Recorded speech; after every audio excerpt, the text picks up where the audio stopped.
Hello and welcome to the Kim Iverson Show. Thank you so much for joining us. We do have an interesting show for you tonight. We're going to dive into the case of the missing and dead NASA scientists. So in just the last couple of years, at least 10 scientists and high-level staff tied to America's most sensitive nuclear and space programs are suddenly dead or missing. We're told it's nothing, don't worry about it, go back to sleep. But it's not nothing. These aren't random people. They work at Los Alamos, at NASA's Jet Propulsion Lab, at the Air Force Research Lab, inside the nuclear weapons complex. They design gravity experiments, exotic propulsion, planetary defense missions. Some of them openly talk about detecting alien life. And now they're gone. So tonight we're going to do what people in charge refuse to do. We're going to look at these cases together as a group, and we're going to ask the obvious question. Is this just a freak run of bad luck, or is someone, maybe more than someone, silencing the people who got too close to something they weren't supposed to see? Now, we don't know. We can't know yet, but we can look at the facts, and once you see the pattern, you can decide for yourself. And you may have noticed no one in Washington wanted to talk about this at all until they were forced to. 10 missing scientists with access to classified stuff, nuclear material, aerospace. They've all gone missing or turned up dead in the last couple months. Based on what you've been briefed, what do you think is happening here? And do you think that this is connected or totally random? Well, I hope it's random, but we're going to know in the next week and a half. I just left the meeting on that subject, so pretty serious stuff. But we're going to be hopefully, I don't know, coincidence, if you whatever you want to call it. But some of them were very important people, and we're going to look at it over the next short period. Well, over the last 3 years, scientists and staff connected to NASA, the nuclear weapons complex, and exotic physics started turning up dead or disappearing entirely. Bit by bit, the cases leaked into the press, and at first they were treated as local stories. A missing hiker here, a suicide there, a domestic murder-suicide, a mass shooting, and then someone put the list together. Suddenly, reporters are standing in the White House briefing room asking, why are all these people, all tied to nuclear research, aerospace, and UFO programs, dying or vanishing? And the answer, finally, is, we'll look into it. Review, no stone unturned, we're told. There are now 10 American scientists who have either gone missing or died since mid-2024. They all reportedly had access to classified nuclear or aerospace material. Is anybody investigating this to see if these things are connected? I've seen the report, Peter. I haven't spoken to our relevant agencies about it. I will certainly do that and we'll get you an answer. If true, of course, that's definitely something I think this government and administration would deem worth looking into. So let me do that for you. Okay. Is that reassuring? These are the same people who missed deadlines to release UFO records they promised to release. The same people who lied for decades about what they know and don't know about unidentified craft in our skies. So maybe before we take their word for it again, we should look for ourselves. Now let's start with the missing scientists. We start in California, June of 2025. Monica Reza is 60 years old. She's not a conspiracy theorist. She's not a drifter. She's a respected scientist and experienced hiker, part of a yoga group that hikes the Angeles National Forest every week. One weekend, she drives up to Mount Waterman with two friends. One waits at the car. Monica and another friend go up the trail, and according to him, they reach the peak. He's about 30 feet ahead. He signals that they're going to turn north. She waves back. He descends roughly 150 feet, turns around, and she's gone. Not lagging behind, gone. No scream, no sign of a fall, no body. Now, what happens next looks like a war zone search operation. Helicopters, dogs, forensic teams, volunteers from half the state. They comb the mountain. You can look at the maps. The entire area is carved up into colored search sectors. And yet, after all of that, they find nothing. No trace of Monica Reza. Now, why does that matter? Because Monica wasn't just another hiker. She was the co-inventor of Mondaloy, a nickel-based superalloy used in high-pressure oxygen-rich environments like rocket engines. Before Mondaloy, the United States depended on Russian-made engines. Her work helped end that dependence. Who funded her alloy? Well, the Air Force Research Lab. Who wanted it? NASA's Jet Propulsion Laboratory. She eventually went into that ecosystem, JPL, Caltech boards, the same orbit as several people you're about to hear about. So a key scientist in U.S. propulsion capability walks up a mountain and simply vanishes. No body, no explanation, just we don't know. Now, 4 days later across the country, another person vanishes, Melissa Casius. She's 53, an administrative assistant at Los Alamos National Laboratory. Los Alamos, the place Robert Oppenheimer built the bomb, the same Los Alamos now at the core of American nuclear weapons. Well, that morning, Melissa drives into the secure lab compound with her husband, who also works there. He gets out. She tells him she needs to go somewhere else in the facility, but instead she leaves. She goes home. Her daughter sees her. Melissa tells her that she forgot her badge, but that's strange because she used that badge to get into the lab a short time earlier. Later, she drops off lunch for her daughter at work, and after that, she stops existing in the public record. No one sees her again. At home, investigators find her phones wiped, factory reset. No goodbye note, no explanation, just a vanished Los Alamos employee with erased devices. And you're supposed to believe that's nothing. Maybe it is. Or maybe someone wanted whatever was on those phones to disappear along with her. Now go back a few weeks, still in Los Alamos. Mark Anthony Tony Chavez worked at the lab for nearly 30 years, a research and development engineer. He retires, stays in one of the neighborhoods built for Manhattan Project workers. Friends say he's sharp, not confused, living his life. One day he leaves his house. His car is still in the driveway, locked. Wallet, keys, personal items inside. It looks like he stepped out for a minute. A friend writes that it's as if he left not planning to be gone for more than a few minutes. He never returns. No body, no clear narrative, just gone. Now to Albuquerque, the Kansas City National Security Campus runs a major facility there. It handles the majority of non-nuclear components that go into U.S. nuclear weapons. Stephen Garcia is a property custodian at the facility. That title sounds harmless, like he's filing paperwork. But in reality, he has a high-level clearance and authority over tens or hundreds of millions of dollars of sensitive hardware, including classified equipment. Security cameras at his home capture him leaving one day in camouflage, carrying a handgun. He leaves behind his keys, his wallet, his phone. He walks away. He does not come back. Afterward, the facility goes through his work computers and emails. We aren't told what they see. We aren't told if anything was removed. You're expected again not to ask. Was Stephen unstable? Did he just crack one day? Maybe. Or maybe he saw something he shouldn't have, or someone else wanted something he knew. Finally, maybe the most remarkable disappearance, William Neal McCasland is not a mid-level staffer. He's a former commander of the Air Force Research Laboratory at Wright-Patterson Air Force Base. At one point, he oversaw a $2.2 billion science and technology portfolio and more than 10,000 people. And if you know anything about UFO history, you know Wright-Patterson. It's the base that shows up in story after story about the Roswell crash. It's where debris was allegedly taken. And for decades, people inside the system have quietly pointed to Wright-Pat as the place where the stuff went.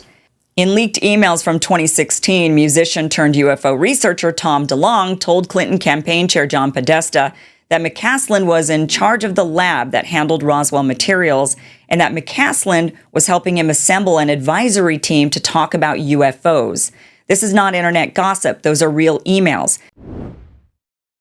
Both parties want you to believe they're working for the people, but let's be honest. Washington is bought and paid for.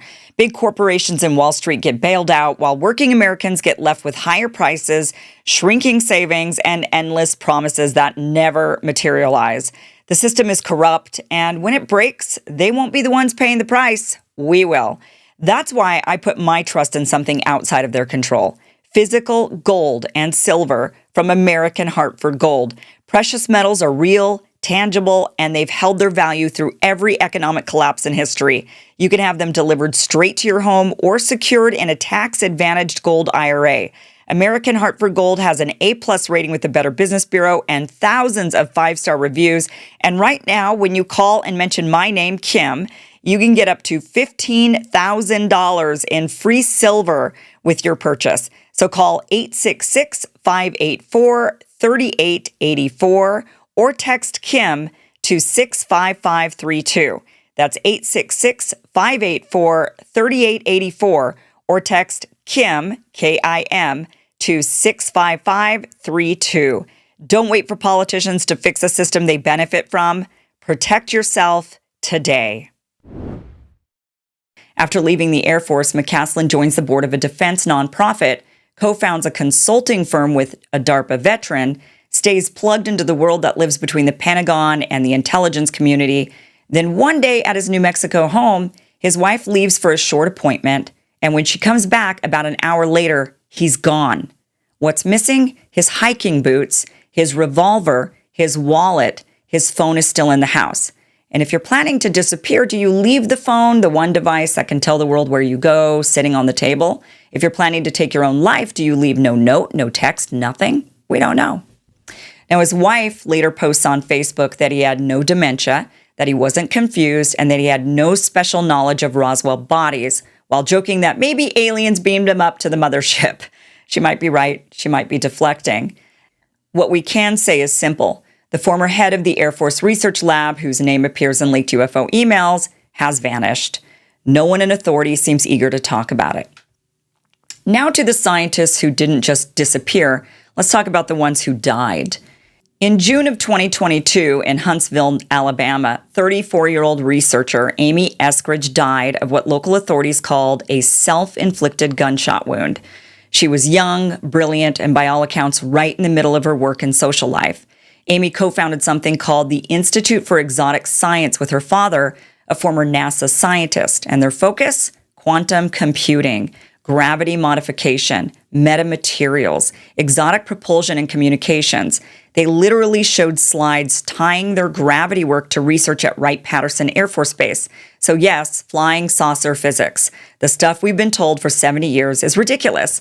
Before she died, Amy told friends and a former British military intelligence officer that she was being harassed. In the 5 weeks leading up to her death, she was like, well, if you hear that, I've committed suicide, it wasn't a suicide. And then when I was called by my mate in the CIA, who was the first person who called me, I spoke to her on the Friday night, late Friday night, Saturday morning, early, because I let my cats out really early. I woke up at like 0500, 05600 or 0600. I turned on my phone and my first message was from a CIA buddy, and he said, it looks like they're saying Amy has committed suicide. He goes, but we, as in we in the agency, were treating it as a homicide. So she reported strange burn-like injuries that she believed came from some sort of directed energy weapon. I've been typing on this fucking offline computer right here. Super fucking sensitive fucking shit for the past several days. With this window right here to my right. And that window door right there to my left. And I've been, my hands have been burned to hell and back as I've been typing. Because you can beam me through there and through there. And you can get a 3D image of what I'm typing. Because this computer doesn't have a Wi-Fi card. You can't hack it. But you can maybe get a 3D image of me typing. So like we just did that. And did that as an act of pure desperation. And guess what? I feel better immediately. Like, my hands still burn because there's damage. But it's like my body relaxed when we barricaded the shit. And it was like, like relief. Like immediately. Because they're hitting me through I'm sitting here typing on this thing. Like, directed energy weapons are about harming and harassing people, but they're also sometimes surveillance mechanisms where you can't hack the computer because there's no Wi-Fi card, but you can send microwaves in to get a 3D image of me typing on the keyboard, and you can reconstruct what I'm typing by microwaving me, even though you can't hack it because there's no Wi-Fi card. That's the type of shenanigans going on right now. Like, that's the reality of like directed energy tools and weapons. Like, that's kind of the shit that's going on. She described break-ins at her home. She received messages encouraging her to kill herself. And repeatedly she told people, I am not suicidal. That same former intel officer later said a CIA contact told him Amy's death was being handled as a homicide, not a suicide. That has not been publicly confirmed, but nobody in the government has rushed out to reassure the public either. So you have a young woman working on gravity and exotic propulsion, linking her work to Wright Pat, telling people she's under attack, explicitly saying she's not suicidal, and then she dies from what is labeled a suicide. Is that possible? Of course it is. People in pain say they're fine all the time until they're not, sure. But you've got to be at least a little suspicious. So now let's talk about a triple killing at Wright Pat. This is in October 2025 at the Wright-Patterson Air Force Base. Jacob Pritchard works in the Sensors Directorate of the Air Force Research Lab. His job is developing technology that sees and tracks what's in the sky and in space, and that jams or tricks other people's sensors. His wife, Jamie, works there too as a finance manager. One day, Jacob kills Jamie, puts her body in the trunk of a car, drives to a female colleague's home, kills her, then kills himself. No note, no public explanation, just a horrific triple killing at the same base that keeps surfacing in classified research and UFO stories. Is there a normal explanation here? There might be. Marriages fail, people snap, but again, notice where this keeps happening. Now let's move on to late 2025 in Massachusetts. Physicist Nuno Loureiro opens the door of his home and is gunned down. The alleged killer has just been involved in a mass shooting at Brown University. The two apparently knew each other. Nothing about that looks like a CIA hit. It looks like one more insane, violent person doing something evil. But when you zoom out, you see that Loureiro worked at the cutting edge of plasma physics and fusion research, the same field governments around the world would love to dominate.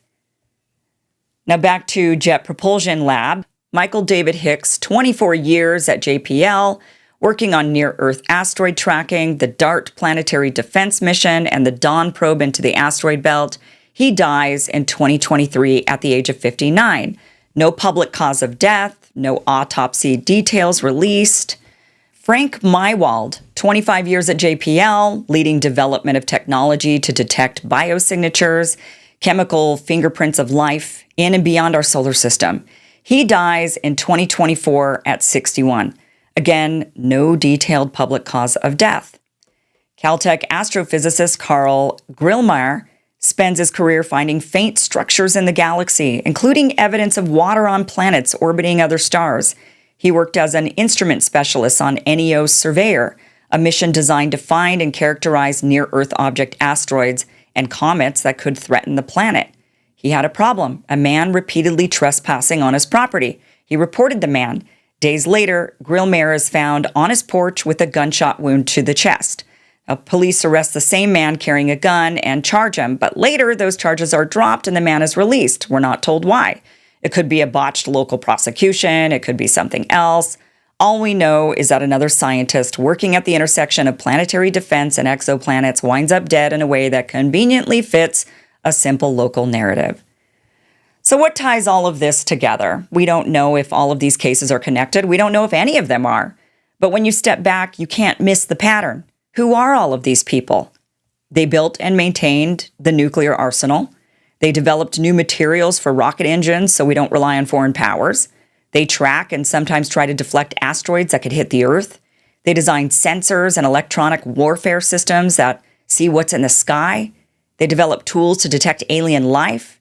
They experiment with gravity, metamaterials, and exotic propulsion, the things UFO legends have talked about for decades. And where do they work? Well, Los Alamos National Lab, the National Nuclear Security Administration's Kansas City complex, NASA's Jet Propulsion Laboratory and the Caltech ecosystem, the Air Force Research Lab at Wright-Patterson and Kirtland.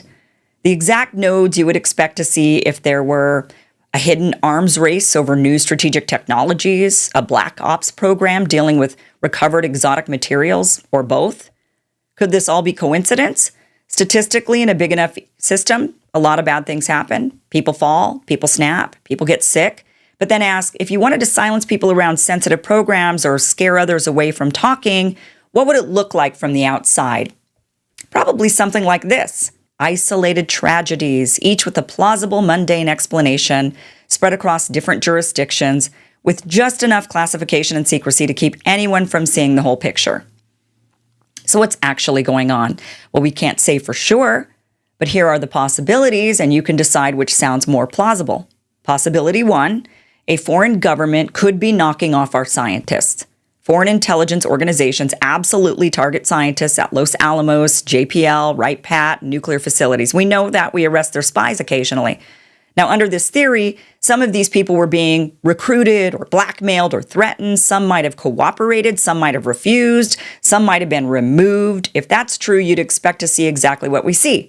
Sudden disappearances with no bodies, or strange suicides, and a government that says almost nothing while it quietly tries to cover up the embarrassing mess. That's one possibility. Another possibility, they were taken off the board to protect money. So we're talking about people who work at Los Alamos, at the National Nuclear Security Administration, at NASA's Jet Propulsion Lab, at the Air Force Research Lab, inside big fusion programs and exotic physics institutes. They sit on top of rivers of federal cash, defense contracts, space contracts, nuclear modernization contracts, black budget money no one outside a small circle ever sees. And here's the basic question. How much money is there in not telling you the truth? A lot. Every year, tens of billions of dollars disappear into classified programs. Members of Congress are told, don't worry, it's for national security. They don't see the line items. They don't see the invoices. They don't see the subcontractors. Someone does, though. Defense contractors see it. Senior people in the lab see it. The intelligence community sees it. And they all get a cut. Now, picture what happens if a scientist inside that world realizes two things. First, that some of these programs are scams. The money doesn't match the work. Projects are kept black, not because they're so advanced, but because if anyone ever tried to audit them, the whole thing would blow up. Second, that there might actually be technology on the table, new materials, new propulsion, new energy systems that, if brought into the open, would wreck entire legacy businesses. You think the fossil fuel industry, the big utilities, the makers of trillion-dollar weapons platforms are excited for someone to show up with a propulsion or energy system that makes half their inventory obsolete? Of course not. So now you have a problem, a relatively small group of scientists who are smart enough to see both sides of that equation, and they can see the fraud, and they can see the disruptive tech that would make the fraud obvious. Now, what do you do if you're a person whose career, whose stock price, whose entire empire depends on keeping that from happening? You don't invite them on television, that's for sure. At a minimum, you isolate them. You classify their work. You starve their projects quietly, bury their results. You tell them they can't talk about what they're doing for reasons of national security, when really it's for revenue reasons. But sometimes people don't go along. They get uncomfortable. They start asking questions. Why is this contract structured like this? Why is so much money going to this one private company? Why are we lying to oversight committees? Some of them hint they might go outside channels. Some of them just look like a liability, too principled, too talkative, maybe under personal stress. In a normal industry, you fire those people. Maybe you smear them in the press. In this industry, you have another option. You disappear them inside a wall of classification, or in the worst cases, they simply disappear. To you and me, it looks like a hiking accident, a suicide, an unexplained missing persons case, a random shooting. But to the system, it's just another problem solved and another line in an incident report nobody ever sees. Remember, we're not talking about one innocent little program here. We're talking about a machine that touches everything. The nuclear weapons complex, where modernization contracts run into the tens or hundreds of billions over time. The space sector, where a single next-generation satellite or planetary defense mission can mean billions for the right contractor. The energy world, where a real breakthrough in fusion or exotic propulsion would completely reorder who gets paid and who goes bankrupt. Are we really supposed to believe that in a system like that, with that much money on the line, no one ever crosses the line from protect the program to remove the problem? Maybe nobody has to say it out loud. Maybe it's just understood. You keep the gravy train running. You protect the contracts. You protect the black budget accounts. If a scientist or a mid-level engineer or a retired commander looks like they might jeopardize that, not just with what they know, but with what they might prove exists, you make sure they're not in a position to do that. Now let's talk about the third possibility. So let's say there really are craft in our skies doing things our physics can't explain. Instant acceleration, right-angle turns at hypersonic speed, no visible means of propulsion. Let's say at least one of those craft at some point in the last 70 years came down hard enough for somebody to pick up the pieces. The Pentagon says this has never happened. In a report last year, their UAP office claimed they found no evidence of alien technology and no verified crash retrieval program. But at the same time, They admitted there were proposals inside the system about 10 years ago to set up programs whose whole purpose would be to reverse engineer recovered off-world craft if they ever got them.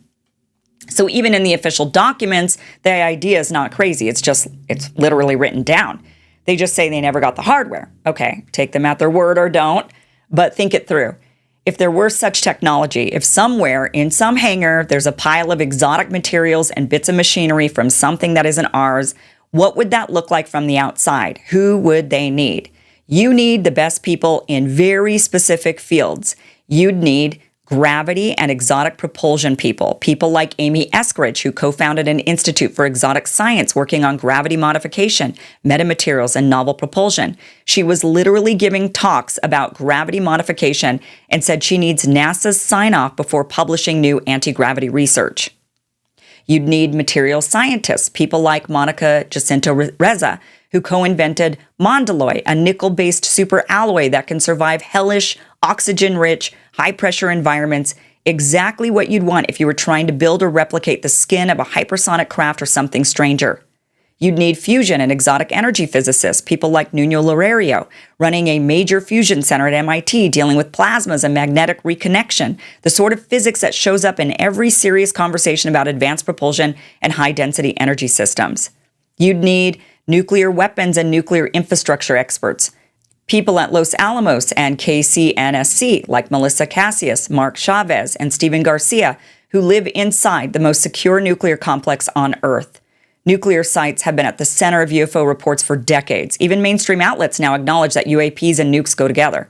You'd need space surveillance and planetary defense scientists, people at JPL and Caltech, like Michael Hicks, Frank Mywald, and Carl Grillmar, who track near-Earth objects, test asteroid deflection missions, and design instruments to detect biosignatures and even water on exoplanets. If you want to know what's moving through our solar system and what might be coming here, those are the exact people you'd tap. You'd need sensors and electronic warfare specialists, people like Jacob Pritchard at Wright-Patt Sensor Directorate. He was building systems that detect and track targets in the sky and in space, exactly the kind of systems you'd use to find and study anomalous craft. And you'd need program-level integrators at the Black Project nodes, people like Major General Neil McCasland, former commander of the Air Force Research Lab at Wright-Patterson, named in leaked emails as the guy in charge of the lab that supposedly handled Roswell materials and quietly advised a civilian UFO project. So here's the uncomfortable part. If you sat down and made a list of the exact backgrounds you'd want for a crash retrieval and reverse engineering program, gravity materials, fusion, nukes, space surveillance, advanced sensors, Wright-Patt Command, the list would look a lot like the people we've just talked about. So why would this be the most dangerous secret on Earth? Now ask the next obvious question. If some of this is real, why all the secrecy? Why risk killing people? Because if you can crack even a small part of that technology, you can change everything. You change military power. A craft that can move without wings or propellant in ways we don't understand would make every Air Force and Navy on Earth obsolete. Whoever figures that out first owns the world, at least for a while. You'd change energy. If exotic propulsion or gravity modification turns out to be tied to a new way of extracting energy from the vacuum or manipulating fields, you're talking about the end of the energy business as we know it. Oil, gas, even conventional nuclear, gone. You'd change intelligence and surveillance. The ability to see everything that moves in the sky and space with instruments tuned to these phenomena would be the ultimate spy capability. And of course, you'd change religion and society. If there's demonstrable non-human intelligence operating in our airspace, that destabilizes everything from theology to geopolitics. There's no secret more valuable than that. If you were sitting on that secret, if you really believed you had pieces of non-human technology and you were quietly trying to understand it, would you be willing to ruin careers, suppress research, and, if necessary, make a few inconvenient people disappear? Well, maybe you wouldn't, but somebody else certainly would, and maybe did. Now look back at the cases through this lens. Again, we're speculating, but watch how neatly they drop into place. A gravity modification researcher, Amy Eskridge, says she's been targeted, describes what sounds like directed energy attacks, gets messages telling her to kill herself, tells friends she's not suicidal, and then dies in what's labeled a suicide. The Institute's website goes dark. A materials scientist, Monica Reza, whose alloys help break U.S. dependence on Russian engines and who later works inside the JPL Caltech ecosystem, goes on a short hike in Los Angeles and vanishes within a second, within sight of her companion, never found despite a massive search. A high-clearance nuclear components custodian, Steven Garcia, walks away from his house with a handgun, leaving behind his wallet, keys, and phone. His employer quietly combs through his work systems afterward. He's never seen again. A veteran Los Alamos engineer, Mark Chavez, steps out of his house without his keys or wallet for a few minutes and never returns.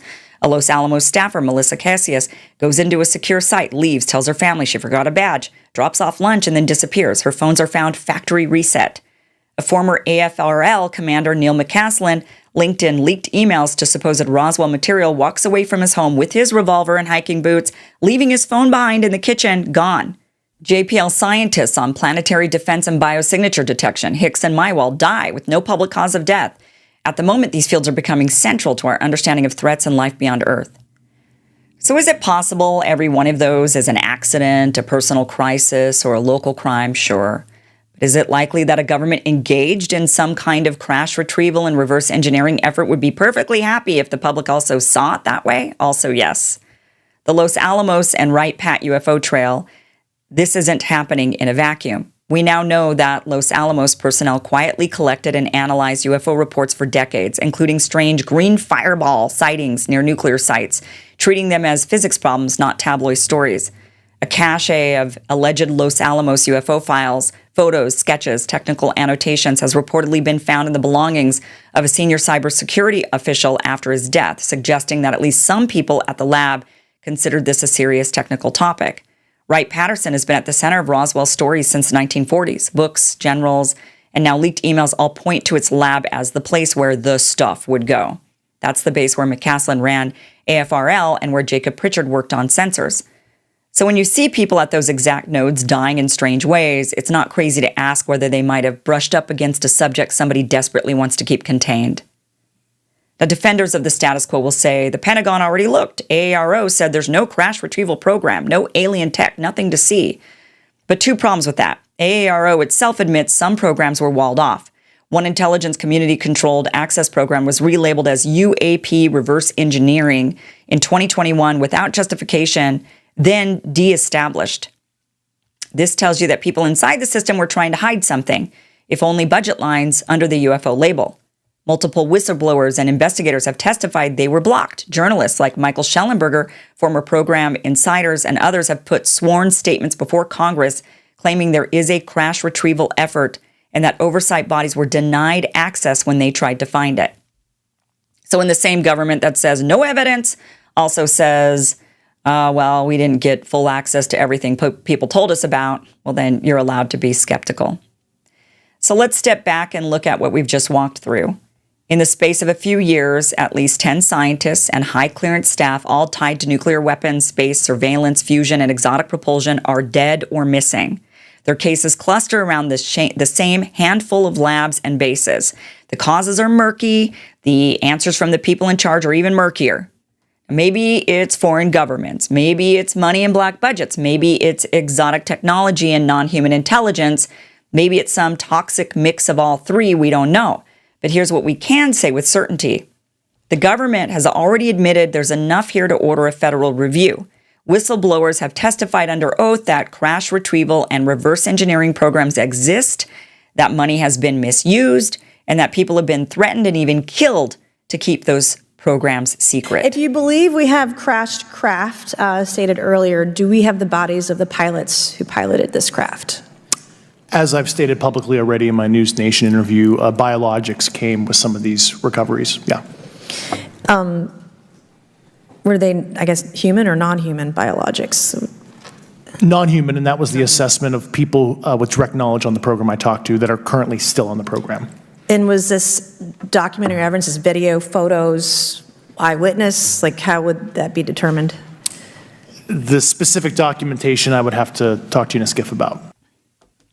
So the same institutions that failed to meet basic UFO transparency deadlines are now asking you to trust them. So you can decide how much trust they've actually earned. What we're not going to do on this show is pretend this is normal. It's not normal for scientists at the core of your nuclear deterrent and your space program to vanish on hikes, walk away from their homes without their phones, or die with no public cause of death, one after another, while the people in charge mumble something about no evidence of foul play and move on. So we'll keep asking the question we're not supposed to ask. What are they hiding? And why do the people who might know the answer keep ending up dead or missing? Thanks for watching this clip from the full Kim Iverson Show, which you can catch Monday through Friday, 2 p.m. Pacific, 5 p.m. Eastern, for free at KimIversonShow.com. See you there.